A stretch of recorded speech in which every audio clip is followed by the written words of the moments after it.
زنا کی کیا حد ہے، سزا کیا ہے؟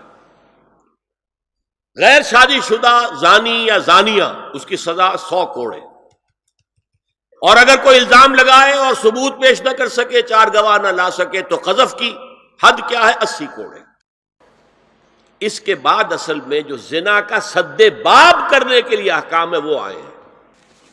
یا ایھا الذین آمنوا لا تدخلوا بیوتا غیر بیوتکم حتی تستأنسوا وتسلموا علی اہلہا ذالکم خیر لکم لعلکم تذکرون۔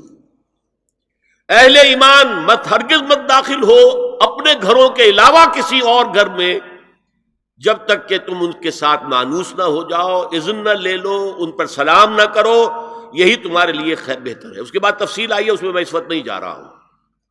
اگر کوئی شخص تمہارے گھر میں بغیر اجازت کے داخل ہو جائے اور تم اس کی سزا کے طور پر اس پر کنکریاں پھینکو اور اس کی آنکھ پھوٹ جائے کنکری سے، تو تم پر کوئی گناہ نہیں ہے۔ بغیر اجازت کے گھر میں آ گیا ہے، بغیر اذن کے، بغیر استئذان کے کنکریاں مارو اور کنکری سے آنکھ پھوٹ جائے، فما کان علیک من جناح، کوئی حرج نہیں۔ اسی طرح آیا ہے من اطلع دار قوم بغیر اذنہم ففقعوا عینہ فقد حضرت عینہ، یہ ابو داؤد کی روایت ہے۔ جو شخص بغیر اذن لیے کسی کے گھر میں داخل ہوا ہے اور اگر اس نے اس کی آنکھ پھوڑ دی تو اس کے اوپر کوئی ہرجانہ نہیں ہے، کوئی اس کی دیت نہیں، کوئی ہرجانہ نہیں۔ اجازت لینے کے ضمن میں کیا ہے؟ حضور نے طریقہ بتایا، 3 مرتبہ پکارنے کی حد مقرر کر دی، فرمایا اگر تیسری مرتبہ پکارنے پر بھی جواب نہ آئے تو واپس ہو جاؤ۔ قرآن میں بھی ہے اذا قیل لکم ارجعوا فارجعوا، اگر وہ کہتے چلے جاؤ، ملاقات نہیں ہو سکتی، چلے جاؤ۔ ہاں اگر آپ ٹائم لے کر آئے ہیں تب بات دوسری ہے، پھر تو اس کو ملنا ہے، لیکن آپ ایسے ہی پہنچ گئے ہیں، پتہ نہیں وہ اپنی کس مصروفیت میں ہے، آپ کا حق نہیں ہے کہ وہ آپ کو ریسیو کرے اور آپ سے بات کرے۔ اذا قیل لکم ارجعوا فارجعوا، اور برا نہ مانو کہ میرا یہ معاملہ کیا، میں آیا تھا اور مجھے جو ہے مجھ سے ملاقات نہیں کی، نہیں۔ اور اس سلسلے میں ایک بڑا دلچسپ واقعہ ہے۔ ایک مرتبہ آپ حضرت سعد ابن عبادہ کے ہاں گئے اور السلام علیکم ورحمۃ اللہ کہہ کر 2 دفعہ اجازت طلب کی، مگر اندر سے جواب نہ آیا۔ تیسری مرتبہ جواب نہ ملنے پر آپ واپس ہو گئے۔ حضرت سعد اندر سے دوڑ کر آئے اور عرض کیا یا رسول اللہ، میں آپ کی آواز سن رہا تھا، مگر میرا جی چاہتا تھا کہ آپ کی زبان مبارک سے میرے لیے جتنی بار بھی سلام و رحمت کی دعا نکل جائے اچھا ہے، تیسری مرتبہ بھی آپ کہیں۔ پھر دوڑ کر آئے اور لپٹ گئے حضور سے صلی اللہ علیہ وسلم۔ یہ ہے استئذان کا معاملہ۔ اب آ رہی ہے اصل آیت، قل للمؤمنین یغضوا من ابصارہم ویحفظوا فروجہم ذالک ازکی لہم ان اللہ خبیر ما یصنعون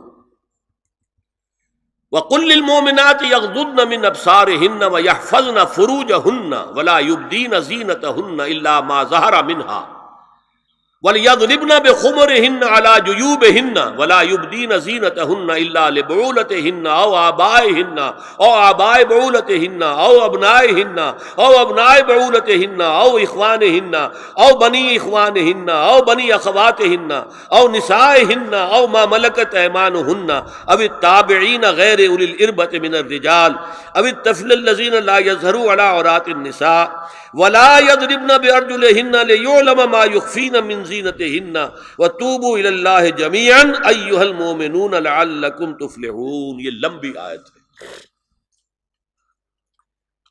اہل ایمان، اے نبی کہہ دیجئے اہل ایمان مردوں سے اپنی نگاہیں نیچی رکھا کریں اور اپنی شرمگاہوں کی حفاظت کریں، یہی ان کے لیے زیادہ پاکیزہ عمل ہے۔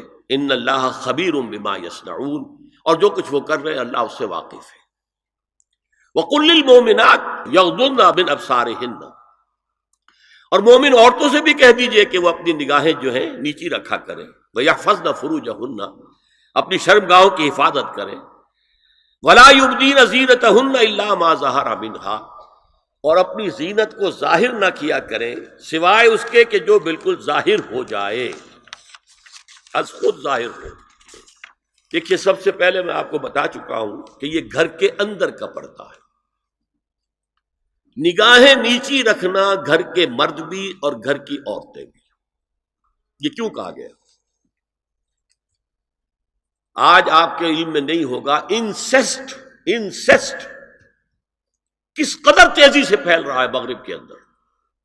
انسیسٹ کہتے ہیں باپ کا اپنی بیٹی سے ملوث ہو جانا، ماں کا اپنے بیٹے سے ملوث ہو جانا، بہن بھائیوں کا آپس میں زناکاری کرنا، یہ انسیسٹ کہلاتا ہے.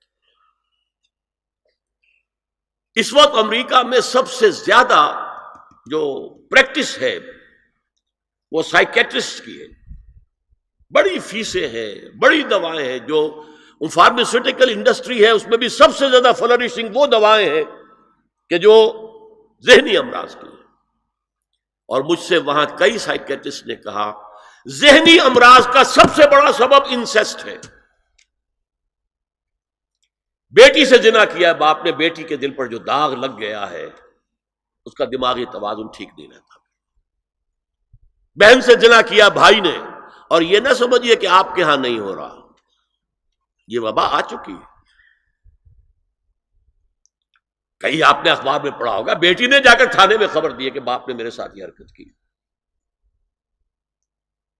یہ ساری چیزیں آج ہو رہی ہیں ہمارے. اس لیے کہ جب زنا کے جو دوائی ہیں، داعیات ہیں، جو زنا کی ترغیب ہے وہ پھیلی ہوئی ہوگی، عام ہوگی، تو راستے نکالے گا. گھروں میں مرد بھی اپنی نگاہیں نیچی رکھیں. کیا مطلب؟ باپ بھی اپنی بیٹی کو گھور کر نہ دیکھے. بیٹی بیٹی ہے، لڑکی ہے. جوان بھائی بھی اپنی جوان بہن کو گھور کر نہ دیکھا. نگاہیں نیچی رکھیں. یہ نگاہیں نیچی رکھنا بازار میں چلتے ہوئے نہیں ہے، وہ تو سوسائڈ ہو جائے گی، موت آ جائے گی. وہ گاڑی آپ کو روک دے گی. یہ گھر کے اندر ہے. اور اس لیے ہے کہ بہرحال باپ مرد ہے، بیٹی عورت ہے. میں نے آپ کو فرائیڈ کی بات بتا دی ہے. وہ تو کہتا ہی ہے کہ باپ اگر محبت بھری نگاہ بیٹی پر ڈال رہا ہے اس میں سیکس ہے، سیکس کا جذبہ ہے. اگر ماں بیٹے پر محبت بھری نگاہ ڈال رہی ہے تو سیکس ہے. ایڈیپس کمپلیکس مشہور ہے اس کا. لیکن اپنی جگہ یہ ہے کہ باپ مرد ہے، بیٹی عورت ہے، بھائی مرد ہے، بہن عورت ہے. لہذا گھروں کے اندر بھی اپنی نگاہوں کو نیچا رکھو. میں آپ کو قول سنا چکا ہوں مولانا فراہی کا. اصلاحی صاحب نے کہا جب مولانا فراہی نے مجھ سے یہ کہا کہ اصل میں سورہ احزاب میں گھر کے باہر کا پردہ ہے اور سورہ نور میں گھر کے اندر کا پردہ ہے، تو کہتے میری آنکھیں کھل گئی اور چابی مل گئی، کلید مل گئی ان آیات کو سمجھنے کی، ان کی اصل پس منظر کو، حقیقت کو جاننے کا راستہ کھل گیا. تو یہ جو ہے غض بصر یہ باہر کے لیے نہیں ہے، یہ گھر کے اندر کے لیے. بیٹی کا آخر جوان ہو رہی ہے، اس کے سینے کے اوپر کچھ ابھار آ رہا ہے، اس کو گھور کر مت دے، نگاہیں نیچی کرو. قل للمؤمنین یغضوا من ابصارہم ویحفظوا فروجہم ذلک ازکی لہم ان اللہ خبیر بما یصنعون. نوٹ کر لیجئے کہ یہ کہاں ہو رہا ہے؟ گھر میں داخلے کے بعد. گھر میں داخلہ اجازت سے، اور داخلہ ہوگا صرف محرموں کا. گھر کے اندر جو ہے وہ نامحرم تو نہیں آئے گا. یہ میں آگے بیان کر رہا ہوں. وَقُلْ لِلْمُؤْمِنَاتِ يَغْضُضْنَ مِنْ أَبْصَارِهِنَّ وَيَحْفَظْنَ مِنْ فُرُوجِهِنَّ. اور کہہ دیجئے مومن عورتوں سے بھی کہ وہ بھی اپنی نگاہیں جھکا کر رکھیں اور اپنی شرمگاہوں کی حفاظت کریں. وَلَا يُبْدِينَ زِينَتَهُنَّ إِلَّا مَا ظَهَرَ مِنْهَا. اس ٹکڑے پر بڑا قیل و قال ہے جدید مفکرین اور جدید دانشوروں نے کہ وہ اپنی زینت ظاہر نہ کرے سوائے اس کے جو خود ظاہر ہو جائے. وہ کہتے ہیں اس میں چہرہ بھی شامل ہے، اور جب چہرہ شامل ہے تو اس کا مطلب چہرے کا پردہ نہیں ہے. لا حول ولا قوت الا باللہ. آپ کو بہت سے حضرات نے وہ پڑھی ہوگی بحث جو جنگ میں ہو گئی تھی. ایک صاحب وہ انسٹیٹیوٹ آف پالیسی اسٹڈیز اس کے اسکالر ہیں ریسرچ کا، انہوں نے لکھ دیا کہ الا ما ظہر منہا میں چہرہ ظاہر ہے، شامل ہے، لہذا پردہ نہیں ہے. اور ارشاد احمد حقانی صاحب نے بھی زوردار اس کے اوپر جو ہے وہ تائید لکھ دی اور گویا کہ کہا کہ اب تو مسئلہ ہی طے ہو گیا، جب ایک ریسرچ اسکالر کہہ رہا ہے تو یہ مولوی ملاٹے جو کہتے پڑھتے ہیں کہ یہ عورت کا جو چہرے کا پردہ ہے، یہ تو بات ختم ہو گئی، دی میٹر از کلنچڈ۔ میں نے صرف ایک جواب دیا کہ اس شخص نے جو بڑا ریسرچ اسکالر تھا، پہلے یہ لکھا ہے کہ سورہ نور کی ان آیات میں سطر کے احکام آ رہے ہیں، تو پھر یہاں پردے کا چہرے کا معاملہ کیا ہو؟ سطر میں تو پردہ چہرہ شامل نہیں ہے۔ محرموں سے پردہ کیا ہے؟ محرموں سے، اس کا نام سطر ہے۔ عورت کا پورا جسم سطر ہے سوائے چہرے کی ٹکیا اور یہ ہاتھ اور یہ پاؤں، بس۔ کیا مطلب ہے؟ بھائی بھی نہیں دیکھ سکتا بہن کے جسم کا کوئی اور حصہ، باپ بھی نہیں دیکھ سکتا بیٹی کے جسم کا کوئی حصہ۔ یہ سطر ہے، سطر محرموں سے پردہ ہے۔ اس سے آگے صرف شوہر یا حسب ضرورت طبیب، سرجن، بس یہ محرموں کا پردہ ہے۔